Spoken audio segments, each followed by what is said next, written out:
Good morning, good evening, good afternoon from wherever you are. To respect the people who have already joined, we are going to start. So welcome to the East Central and South Africa Microsoft Excel Forum, hosted by Crisp Excel Training and Consulting. We are corporate and individual trainers and also consultants. To support the webinars, you can check our YouTube channel for more webinars and also subscribe to the YouTube channel. Today, we are excited to have Melissa. Melissa is a well-known Power Query and Power Automate Power Platform expert and also Microsoft MVP. You can follow her on LinkedIn. I'll share the LinkedIn URL. You can also buy her book, very interesting book, The Definitive Guide to Power Query. I'll also share the link of the book on Amazon. So the topic for today is exploring split patterns in Power Query. Awesome. Well, let me share my screen. There we go. Yeah. And let me know if you can see that, please. Yep. Yes. Perfect. That means that we can get started. Okay. Yeah. Perfect. So hi, everyone, and welcome. Thank you so much for joining. We are going to explore split patterns in Power Query. Now, you've probably used split column like a million times. It's one of those functions and one of those features that we reach for without really giving it much thought. But here's the thing. When you use that, you are calling a splitter function in the backend, right? And today we're going to meet some of those family members, those members from the splitter family. Because honestly, if you ask me, I think they are a bunch of magicians, each with their own signature move. And once you see how they work their magic, you quickly realize that they're not just for splitting columns, right? They help you wrangle text and solve more complex scenarios. So what can you expect? Well, we'll cover just a little bit of theory on what splitters are, how they differ from text splitting functions, and then we'll go straight into the fun part. A collection of practical examples where splitters get to shine. So very briefly about me, my name is Melissa de Korte, and I believe that no dataset is too messy for a little bit of Power Query and magic.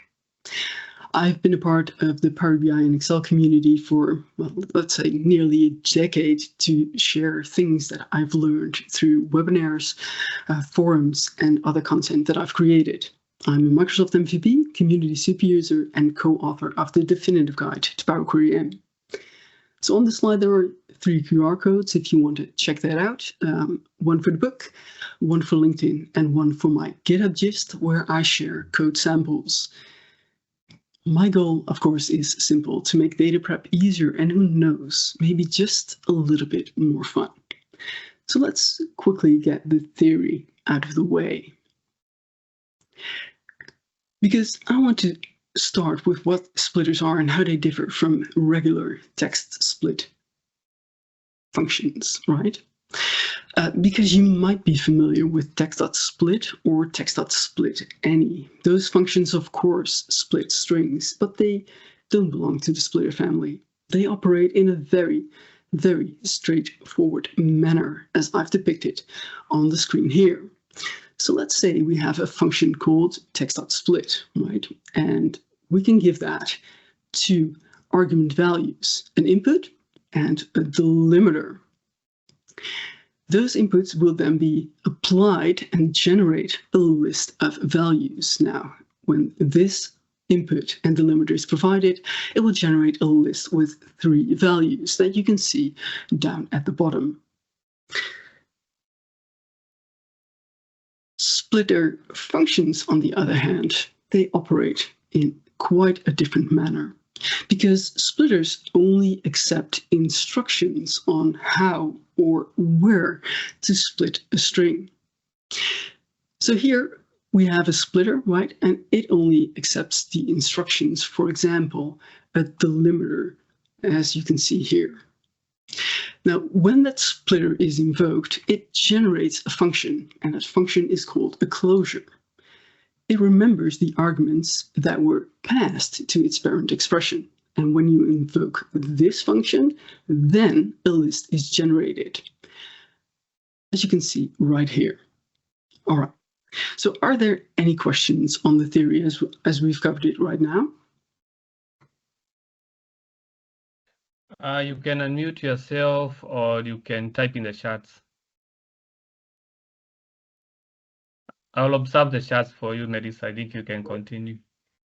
Okay, perfect. Okay. So let's head over to Power Query, right, and get to the fun stuff. Work through our scenarios. Here we go. So the first one is really a simple one, and it's just to get us warmed up in the right mindset. Because a widely used writing style in programming is Pascal case, for example, right? Developers love it. Humans, well, not always, right? And in Pascal case, you remove all of the spaces from your string and you capitalize the first letter of each word. Now that's fine for code, of course, but for people consuming data, and especially when those values are also the column names, for example, right? Because column names tend to end up as labels in your report, then it's not very user-friendly, right? So first we're going to build a solution that will process all of the rows. And once we have a solution, right, we will apply that to our headers as well. So what are the requirements that we're looking at? Well, we want to insert a space before each of those capital letters right there, except of course for the first one. And we want that to be dynamic. Now to kick things off, right, we can actually use the UI as a code generator, temporarily splitting this column. Obviously the goal's not to keep that, but just to get it to generate the code for us. So here we go. Just make sure that the column that you want to split is highlighted. Then I'll go over to split column and I'll select from lowercase to uppercase. And there we go. So whenever we cross from a lowercase letter to an uppercase one, that's where a split will occur. And inside the formula bar, right, we can see the code that was generated, and I'll expand that so we can see all of the syntax that was generated for us. It's this bit.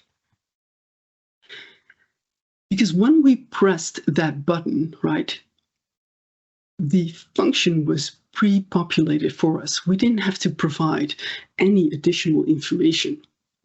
This splitter, right, it has two character sets, a lowercase character set and an uppercase character set.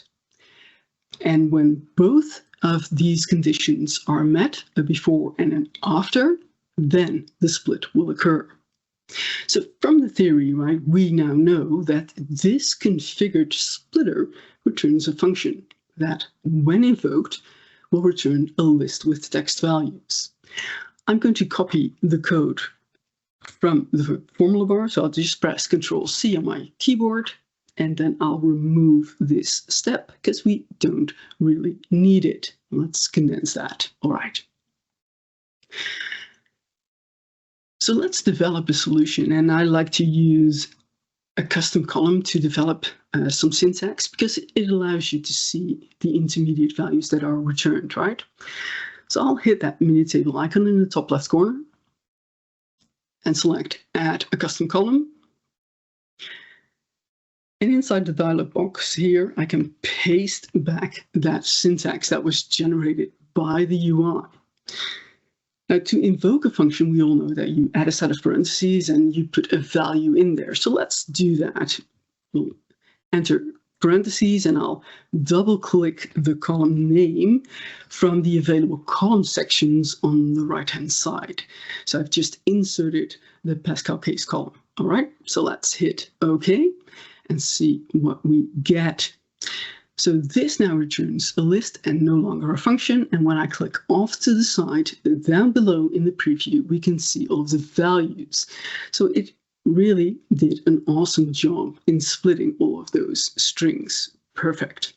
Now, all that's left to do is combine these segments back together, inserting a space, and we can use text.combine to achieve that. I'll do that inside the formula bar. So before my splitter function, because the output of this syntax is the list that we see here, I will call that text combine function. So text combine, highlight it, press tab to insert it, open that up.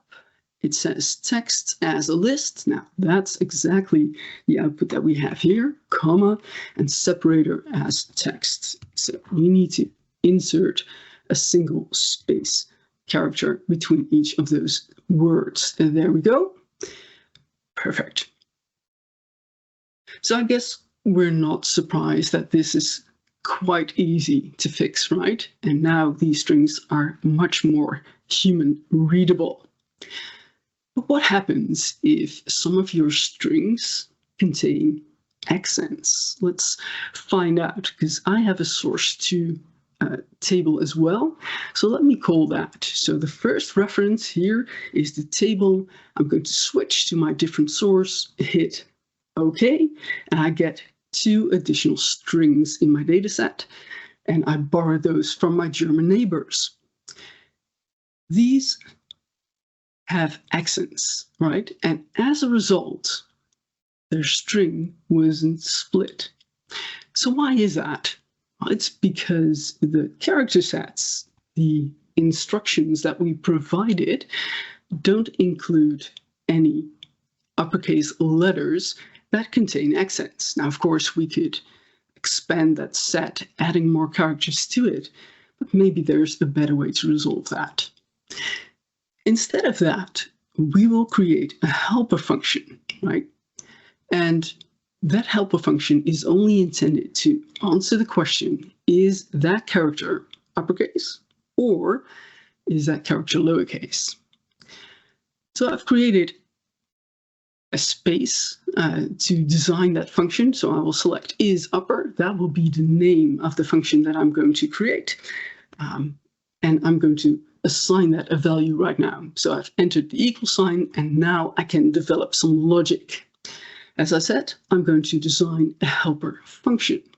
A function is initialized by a set of parentheses, and in that set of parentheses, we can specify parameters. Now, I only need to provide a character each time. So let's call that C. Then we get that rocket symbol. That's the goes to sign. And after that, we get a function body. So basically the code, the expression, or the routine that you want to be evaluated. And here we're going to see if that character that we're providing, if we convert its casing, right, if it's unequal to the input. Let's see how that works, and I'll explain why this is a pretty good method to test for uppercase letters. So we'll say text lower, because we're going to force it to another casing. We'll pass it C, our input, and we'll see if that is no longer equal to C. This, of course, will return a true or false value. All right. So this checks if C, when converted to a lowercase, is different from its input. And why that's important is because things like digits, punctuations, and so on, they don't convert when forced into another letter casing. So all that we are left is true letters, basically. All right. Now, to create its mirror image, we can do the opposite. So I'm just going to copy all of the syntax here in the formula bar. Just press Ctrl+C. I will select my is lower placeholder, paste that in, and use the upper function here. So text upper, and press OK. So that now returns a function. Awesome. So now that we have these two helper functions, we can insert them in our code. So I'll revert back to that step that we created. And instead of these character sets, we'll use our helper functions. So is lower and is upper. There we go. And we'll hit that check mark, and awesome. Now these character sets also consider accented letters. Perfect. So just a quick recap, right? We used the UI as a code generator. We invoked that on our column. We got the syntax. We invoked that on our column Pascal case right here. And we discovered that the basic character sets have limitations, right? They don't consider accented letters. So we increased the accuracy of this splitting operation by designing two helper functions instead. Now, there's one final thing, of course, that we have to do before we leave this example, and that is clean up the header names, right? Because they are still in Pascal case, right? And it would be nice if we transformed them as well. Now, to do that, we can do two things. Basically, create a custom function. That's a thing that we're going to do. Create a custom function, but we can store that in two places. We can store the custom function in our query itself. That means that it can only be accessed from the query in which it is created, or we can store it in its separate query, and then we can call it from any other query in our project. I will cover both methods. So first, we're going to create a splitter inside this query. And I'm just going to grab the text. So grab the full code that we developed. I already made a space for that as well. So it's called my splitter. Paste that there. Of course, we have to transform it into a function. That means that we start with a set of parentheses, and that needs to contain our parameter. So the value that we dynamically want to pass to this function. That will be a string as nullable text. Then we get our rocket symbol, and now, of course, within this syntax, we need to paste. That should have an R there, shouldn't it? We should inject this parameter into our syntax, right? So we're looking for things with square brackets because those refer to our field names, and here it is, Pascal case. And instead of that, we are going to paste in string. So that is the thing that we're transforming. We'll hit that check mark, and we now get a function. So, all right, let's duplicate this code. So again, inside the formula bar, I'm just going to copy everything here. Just press Ctrl+C. I'm hitting the Fx to generate a new step. You can see that here, a custom step was created. And instead of that, I'm going to paste it back so we can see this function in action. I shouldn't have done that, considering we are going to transform the headers. So we're going to do something different entirely. That was my bad. Here we go. We are going to call this splitter, right? Well, we can obviously also invoke it here. It really doesn't matter. Let's invoke it here anyway. It's always fun to see if that works. So let's call my splitter. That should be gone there. Let's hit that tick. Okay, so nothing changed. So the splitter function that we created, that works, which is always a good test. Fail fast. That's always a good practice. All right. Now let's focus on transforming those headers, because there's a function that we can use to transform the headers, but we can't actually invoke it from a button here on the ribbon. So we have to write that by hand. Again, I will hit that Fx to create a manual step, and now we can write that syntax. All right. So let's see. We are going to transform the column names. So we'll call a function table transform column names. Let's see if we can find it. There it is. Open that up. and it says, give me a table and give me a name generator, and we are going to call my splitter. There it is. Close it off and hit that tick. Awesome. And now our column headers have spaces too. Perfect. All right. So this is one way of invoking that, the same logic on the headers as well. But we can also, like I said, grab all of the bits and pieces that we need and store it in its own query. To do that, I will open the advanced editor. So I'm just going to click on that, zoom in a little, and grab all of the bits and pieces that I need. So I need the splitter function, but also the two helper functions. I'm going to copy that entire section. Just copy that, press done. I'll right click my folder here and I'll select new query, blank query. Open that up as well. And let's paste that in. And of course, we want to return the splitter. So paste that after the equals. Let me zoom in so you can see what I've done. So I've replaced source with my splitter. Done. That now returns a function. Awesome. And we can give this a name as well. Let's call that fix headers. Perfect.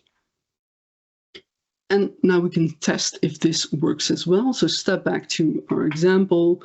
Here's the step that we use to transform the column names. We called my splitter, which was stored within this query. So it could only be invoked from this query as well. But now I can call fix headers. And hit that tick. Perfect. So again, nothing broke. That means everything is working as intended. Perfect. The only important thing is that when you develop that as a separate query, as a function query that we see right here, is that you bring all of the bits and pieces that you need. In this case, those bits and pieces were the helper functions is upper and is lower. Perfect. So are there any questions on the stuff that we covered here? There are no questions on the chat. Anyone who wants to unmute themselves and ask a question? For me, I think the helper functions are magic to me. Well done. I've learned something new today. Oh, perfect. Awesome. Yeah. Thanks, Christopher. Okay. Anyone else with a question, or we wait until the end? I think we can continue. Perfect. We'll see the end, yes. Okay. Okay, let's take a look at our next example, right? In the first example, we split on a very clear pattern, right? Transitions from lowercase to uppercase letters. Looking at these strings, right? Now, each row here contains multiple locations, and they're packed together into this single text values. Now, our goal is to split them up into separate rows while keeping two pieces together. Dallas and Texas, those things belong together, right?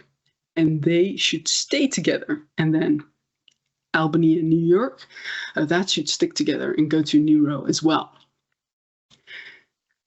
So the character here is the same, right? Everywhere you see there's a comma, but when you look a little closer, you will notice that the pattern around them is different. So for items that belong together, like Dallas and Texas, for example, right, those items are separated by a comma, followed by a space. Whereas items that should be separated, like Texas and Albany, right, they have a comma that's not followed by a space. So the separator isn't just a comma, it's a comma followed by a non-space character. That means that we can use that character transition splitter again in this example. Okay, so we've already seen that. Again, for designing my custom function, or my logic at least, I will use a custom column. So I'll hit that mini table icon here, and I'll go for a custom column again. And I will call the same splitter. So there we go, character transition. And now I can design a function for the before, and then I will design a function for the after, and both of those conditions need to be met for a split to occur. Okay, so before, we want to look for any character basically that is a comma, right? That's our predicate number one. I'll use a regular each expression here, which comes with the underscore. That's its variable.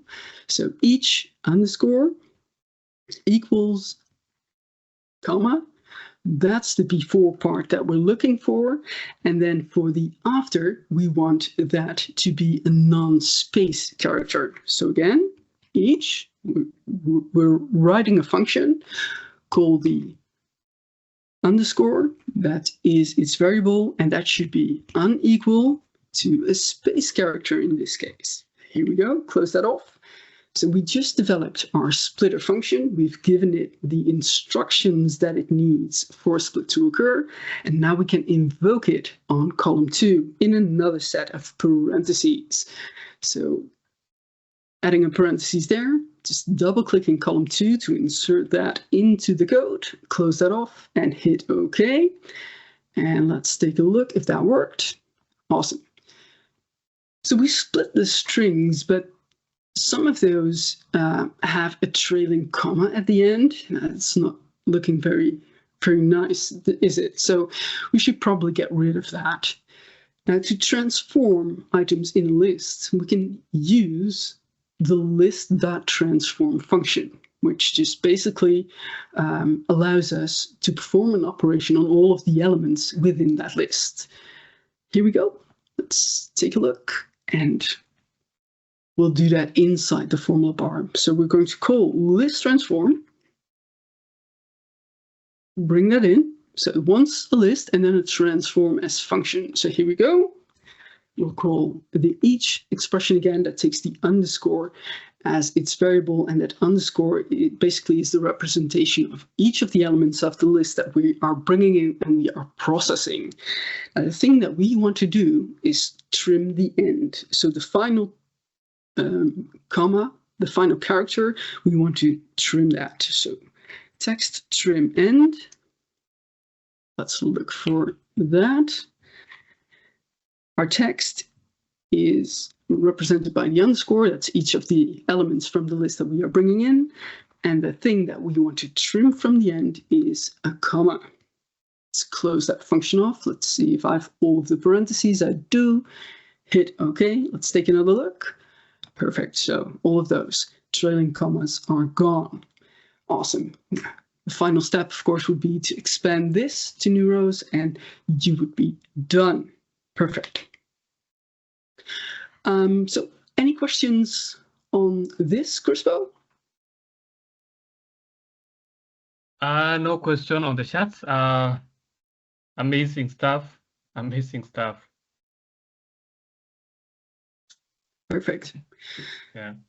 It is a highly driven function session, so they're so versatile. Interesting. Yeah. Let's continue in that case, and we'll take a look at our third example here. And I'll close that. Let's see. That should not be there. All right. So in the previous examples, right, our splitters, our patterns were based on character transitions. Things like lowercase to uppercase, or a comma followed by a non-space character, right?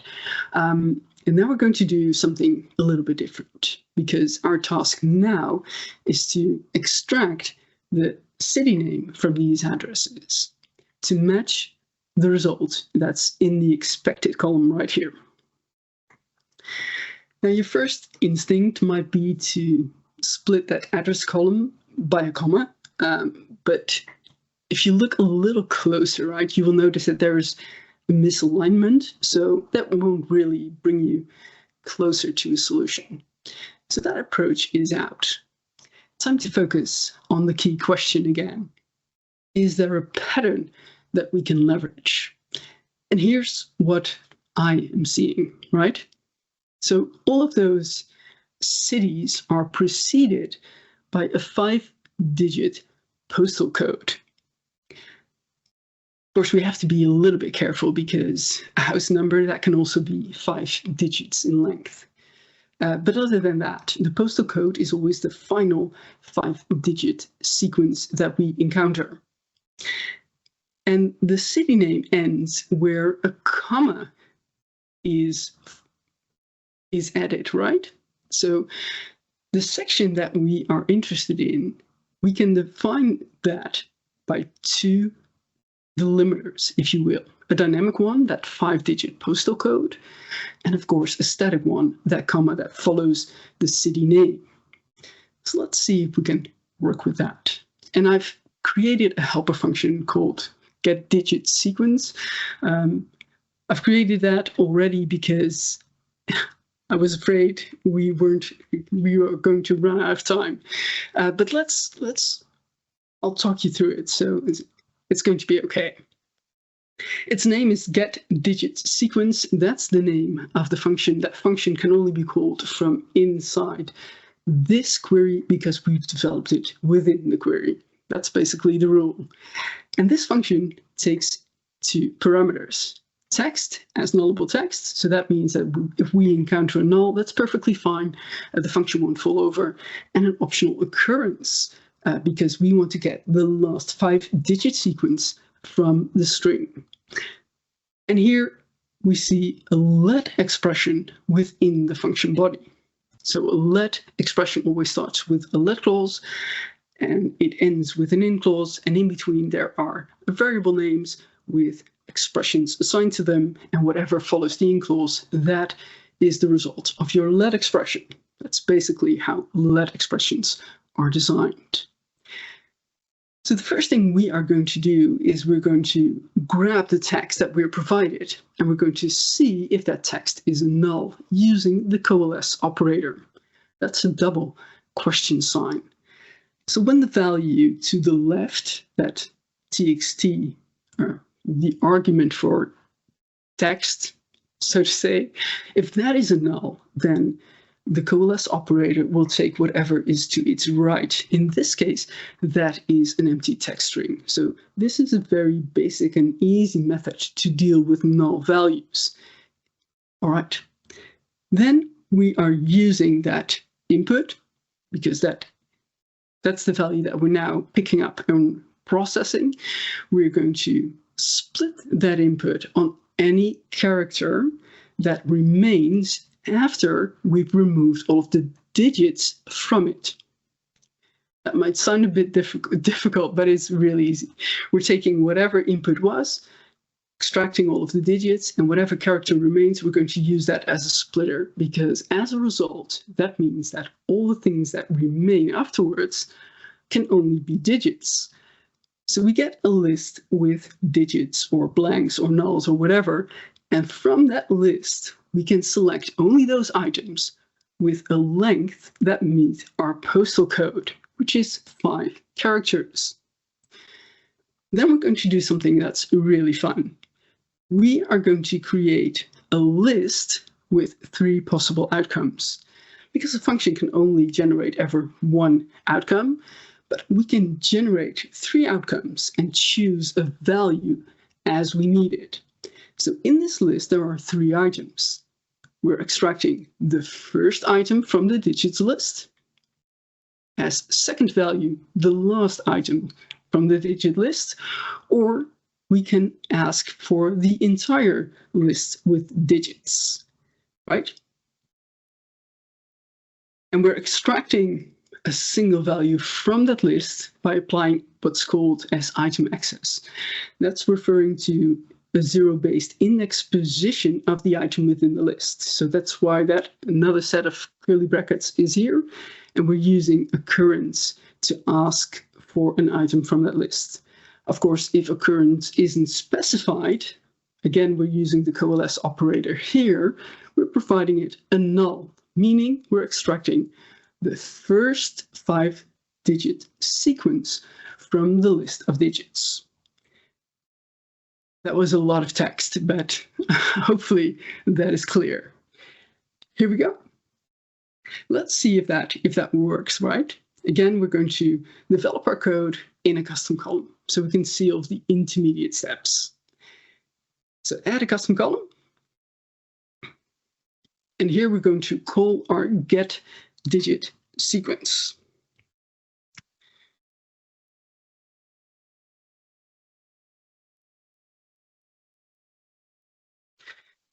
We will provide it our address.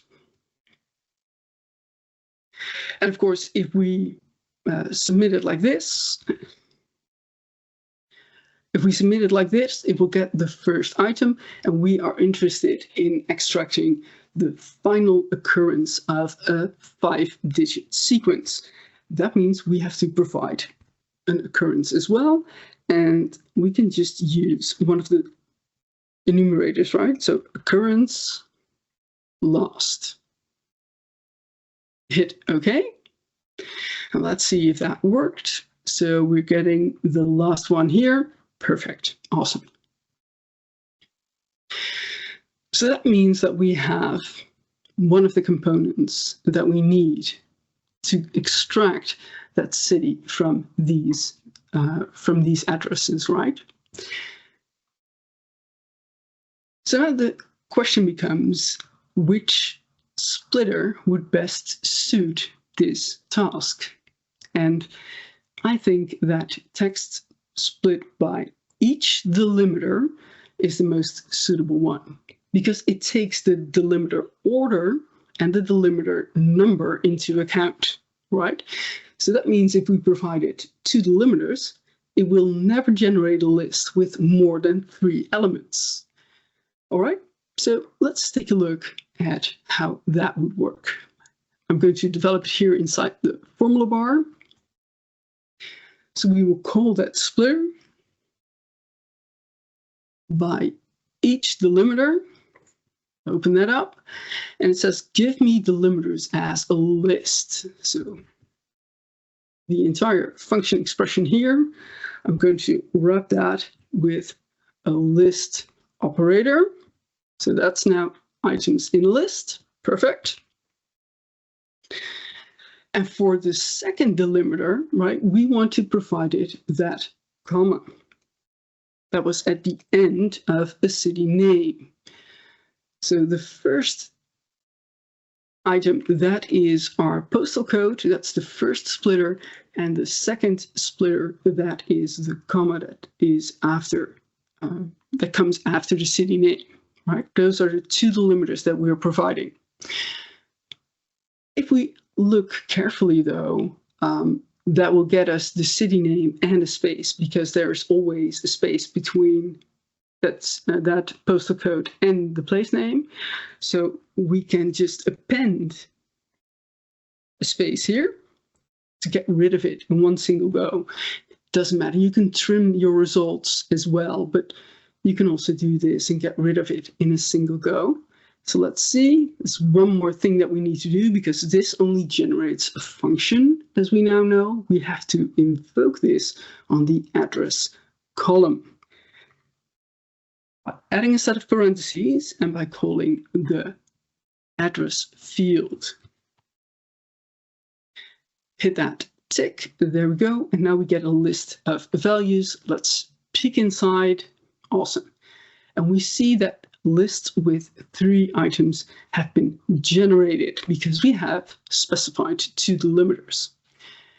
And they are provided in order and in number, right? So we will only ever get lists with 3 elements, no more. We can get less, but no more than that. So all that's left to do is get that second item, that is the That's the city name that we're interested in. And to get the second item, we have to refer to the zero-based position in the list. We're skipping one. So here we go. We're using item access again with those curly brackets, enter a 1 there. And this, the way I've written it now, this is called required item access. I want to switch to optional item access just to be safe. So if a list position doesn't exist in my list, I don't want an error. I want to get a null instead. And all I have to do to switch to optional item access is append a single question mark here. So let's see if that worked. Perfect.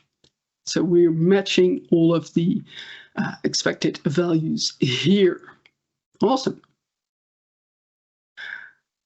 So what did we discover? Well, we discovered that there was a clear pattern within these addresses, right? Each of the segments that we were interested in started with a 5-digit postal code and ended when we encountered a next comma. And we used that pattern to extract all of the cities from these addresses. We used a helper function, get digit sequence, to get all of those postal codes from these addresses, and then used splitter split text by each delimiter that splits a text by the specified number and sequence of delimiters. All right, so that gives you maximum control over where a split occurs and the number of segments that are created. Perfect. So any questions on this, please let me know. There's no question, but I was just wondering how that would be solved using an Excel function. And I like the way you started that you look for a pattern first. So I'm wondering how can we use dynamic array functions to look for that pattern? That would be an interesting challenge. Yeah, I mean, I think it's we have the dynamic pattern, right? We have a solution to get the postal codes from these addresses fully dynamically, and yeah, it's you can use functions within functions like we saw before. So this is absolutely a golden. You can design very complex and advanced logic by simply building out a few helper functions by keeping it nice and compact. Yeah, interesting. Do we have regex functions in Power Query? No, we don't have regex in Power Query. Not to say that there's not a solution if you do require it, but no, natively there is no regex in Power Query. No. Okay. That would be nice, though. It will be. Yeah. Anyone else with a question before we move on? No question. Let's hope there will be questions at the end. Perfect. All right, we'll press on. Perfect. Yeah. So on to our final example already. Time flies. All right. So among the splitters, there are actually 4 of them that help you target a location or position, right? And they are text split by lengths, by positions, by ranges, or by repeated lengths. Now, that's something that we are going to explore here. We are going to pick one of them to solve this next scenario. That, I mean, if you look at the data, right, it appears to be an export of some scheduling app, although it looks like the developer fell asleep when developing it because he or she decided that, well, delimiters were optional. So in the shifts column, right, everything is glued together. And we want to split that up in 2 different ways. Actually, we want to extract the day, we want to extract the start time, and then move that into separate columns and into separate rows as well to get to a tabular format, right? Now, I feel pretty lucky because there is definite order to this madness. All right, so like always, there are several ways that you can approach any problem. For example, you could solve this with a two-stage split, right? Invoking a split on character transition twice, but like I said, I'm not going to do that. We're going to go for a single split approach, and we're going to use one of the splitter functions that can't be invoked from the ribbon. So that's always fun. So first, what do we see here? Because there is a distinct pattern. We have 3 characters for a day, so man, chew, and fry. And we have 4 characters for a time, so 9 a.m., 1 p.m., and 5 p.m. All right? So, and that is an alternating pattern, right? That pattern repeats throughout the end or throughout the entire string. Although the strings do have different lengths, all right? So if your first thought was, well, I heard you say something with repeated lengths, that could work here, right? And you'll quickly find out that that only accepts a single length. So alternating between 2 lengths repeatedly, that doesn't work. But don't worry, I mean, we can pass that alternating pattern to split text by lengths. And that's the thing that we are going to explore right now. Again, for development, we are using a custom column. So here we go, custom column. Let's make sure that we can see the thing that we're working with, and that's this. All right. So we'll call that splitter. We will use by lengths. There it is. Open that up, and it says, give me a list with lengths. Now, of course, we know that the length is 3 characters followed by 4 characters, but then that repeats an n number of times. And we don't really know, or I mean, the strings are not of a fixed length, so that needs to be dynamic. So here we go.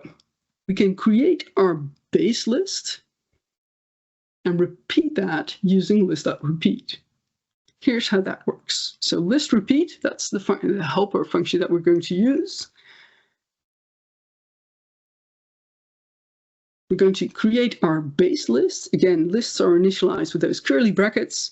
The first segment is 3 characters. The second segment is 4 characters. I'm going to close off my base pair list and enter a comma.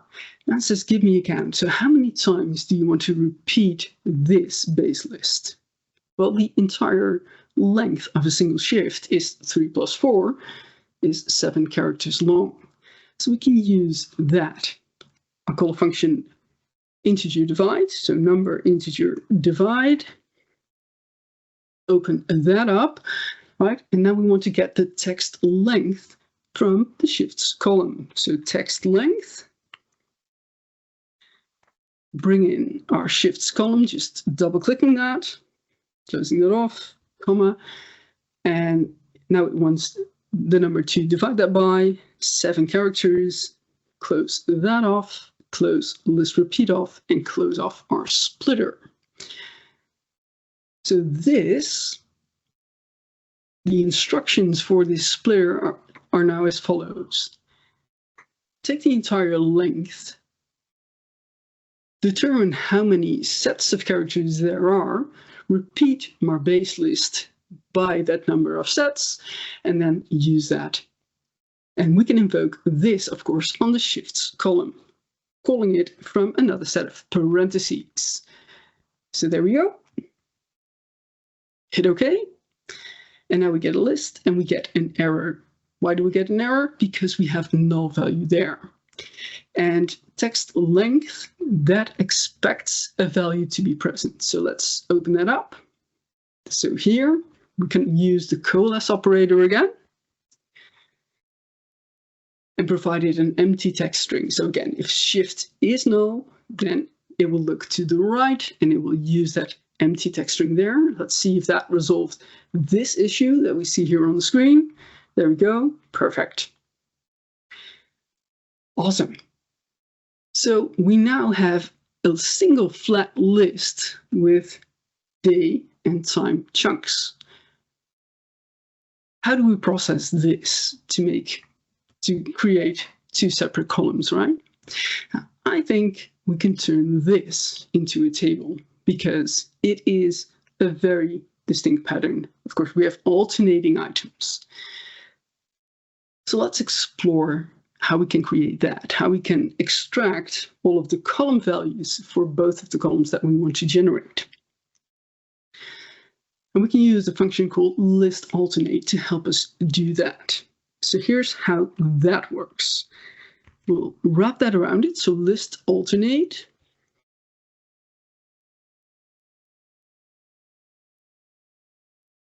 There we go. Enter a comma, and then it's asking for a count. Now, a count is the number of items that we want to skip each time. That's one item, all right? Second, it's asking for a repeat interval, and that's the number of items to keep in between the skipped ones. Again, we want to keep one item. And then an offset. So where in the list do you want that skipping, keeping pattern to commence?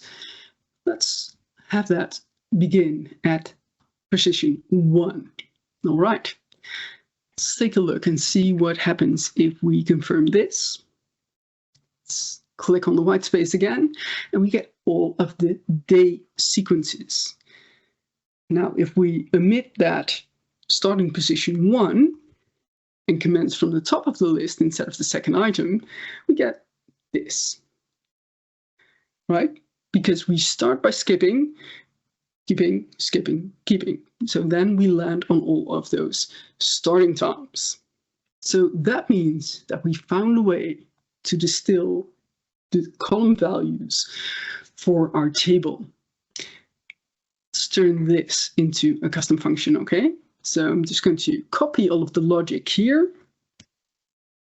So press Ctrl+C. Again, once you get used to developing your code in this manner, just simply using a custom column so you can see all of the bits and pieces as you're developing, becomes quite easy to create custom functions because you can just bring what you've already seen in action and you've tested. This time I will open the advanced editor. Let me zoom in. As you can see, I already created a variable for that function. It's going to be named getShifts, and this is where we're going to design it.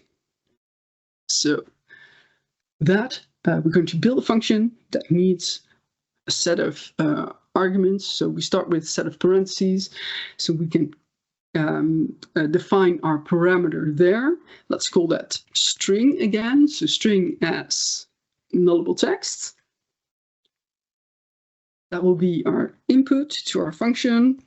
Create the rocket symbol, go to a new line, and we will use a let expression here because I need at least 2 variables. So let, which is always followed by an in clause, and then we have something there. Let's place a comma there as well. We're not done yet, but okay, here we go. This is going to be really, I'm not too bothered with the name. I'm just going to call that A and paste that in. So paste the entire logic from our custom column as we were developing it.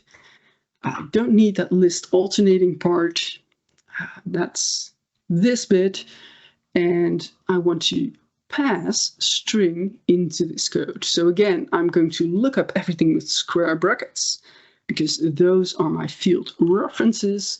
I've copied this and I see square brackets here. So here we are calling the shifts field. I'm going to replace that with my string. And here again, we're calling the shifts field. I'm going to replace that as well. Place a comma there so we can create a new variable within this let expression. And that will be T for table. We are going to create a table from columns because we know how to produce two sets of columns from the list that we generated here. So table from columns. Open that up, and it's plural, right? We're going to provide more than one column. So we'll create a list to house both of those those column values.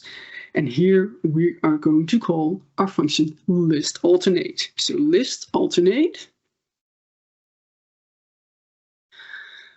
We'll pass it a, and to get all of the day names, right, we needed to skip one, keep one, start from one, comma, and we can just copy this and press enter, paste that back, and just omit the starting position, right? So we commence by skipping one, then keeping one, skipping, keeping, skipping, keeping, to get all of the time sequences as well. Now we can provide a table type.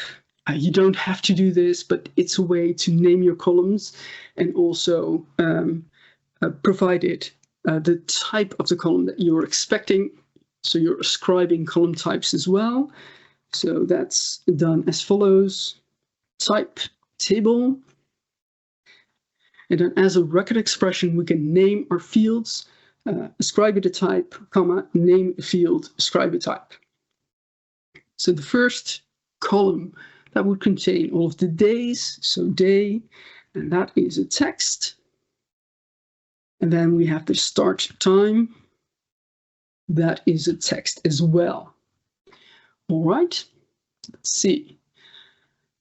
Then, of course, we are going to return T. Perfect. Let's see if we did everything properly. Let's see if that worked. So instead of this in the formula bar, we can now use our function, the function that we just created, and invoke that on the shifts column. So let's take all of that and call get shifts.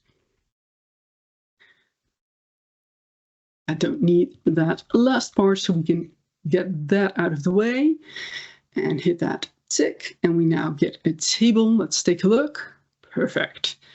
So that looks awesome.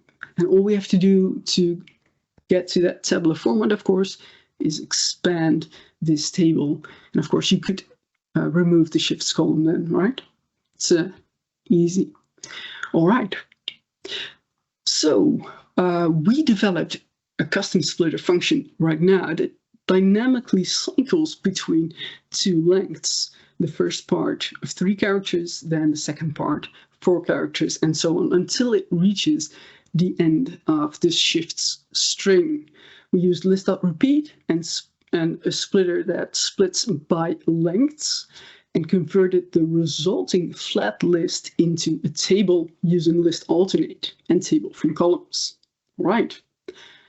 So I think this is the tour of the splitter family that I wanted to give you, and I'm hoping that you'll take what you'll take away from these examples is that splitters can cover a wide range of text wrangling scenarios.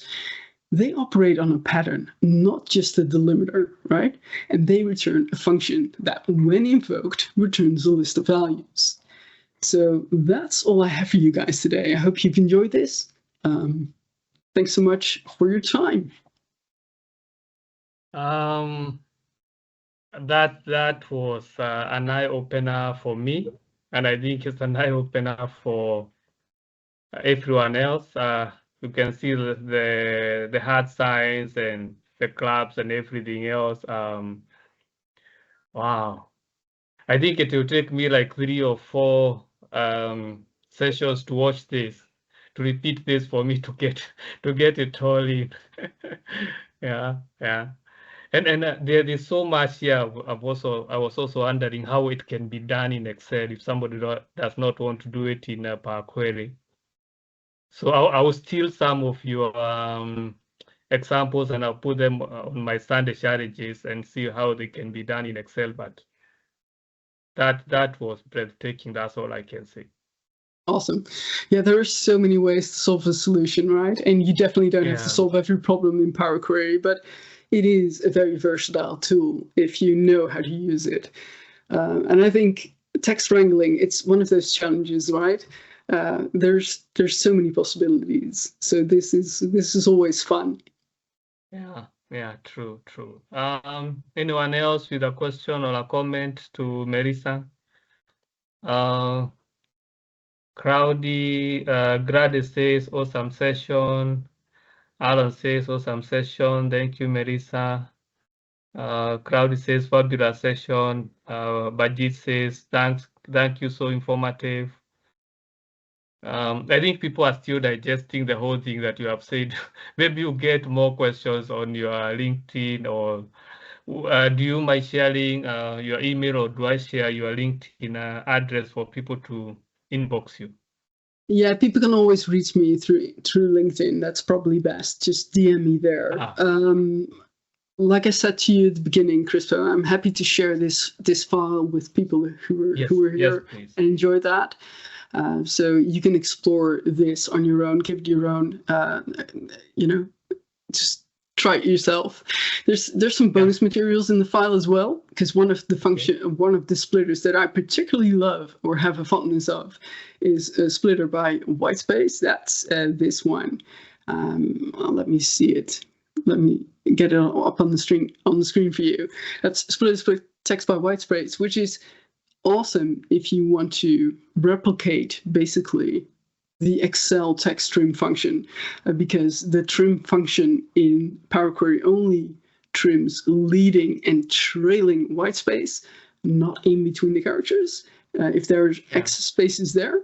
So this function will solve that problem for you if you want to do it in Power Query, and is also very, very considerate of punctuation marks. So if there are any excess spaces to the left of it, it will get rid of those as well. So just some bonus materials for people to get stuck in. Okay, that is very interesting. I've shared your LinkedIn page so that people can reach out to you. I always ask my presenter to give us like how did you become this good, and if somebody wants to become as good as you are, where do they start? I know that's too much, but in a nutshell. I think that's different for everyone. We all have a different way of learning, and so you should stick with how you probably know yourself best, right? So stick to the things that you know work for you, and whether that is getting in touch with or consuming content by a specific creator, or following content from different creators, doing courses, just some random YouTube content, or books. There's something out there for everyone. And so, choose something that works for you. That's basically all I have to say about that. How I got this far is probably sheer determination. I needed to solve a problem, and I thought, I can do this. Investing hours, that will always bring you further. Believing that there's a solution for every problem that you face. I mean, there are, like I said, in learning something new, I decided that I needed to own this skill. So I just really got stuck in and invested. And it's probably not the most effective manner of learning that I chose. The thing is that I probably learned more because I made loads of mistakes. And those teach you things too. Mistakes are very valuable. So never be afraid of making mistakes. Never be afraid of that. Enjoy the experience, and there's so much you can learn from your mistakes. So awesome advice. Unless there's anyone else with something to say to Melissa. I don't see anything else in the chat. So all I have to say is thank you for coming. Thank you for this session. I'll definitely record it and send it to all the participants. If you share the file, I'll also share it with the participants.